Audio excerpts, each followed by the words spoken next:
Welcome back to another technical video. Today we're going to be going through your question, answering it, and hopefully getting you to that solution.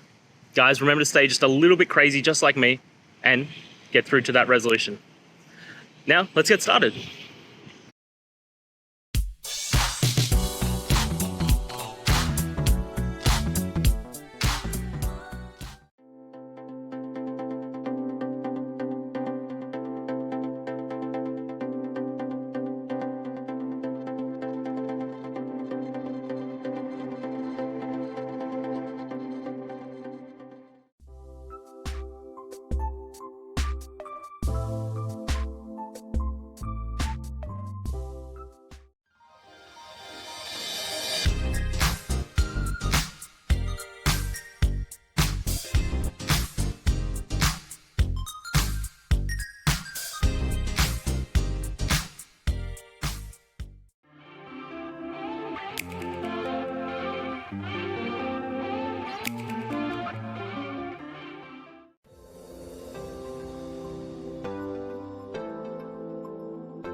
And that's it, guys. I hope this video helped answer your question and you found that answer that you're looking for.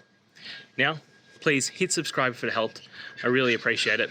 And I'll see you next time on another one of these videos. Cheers.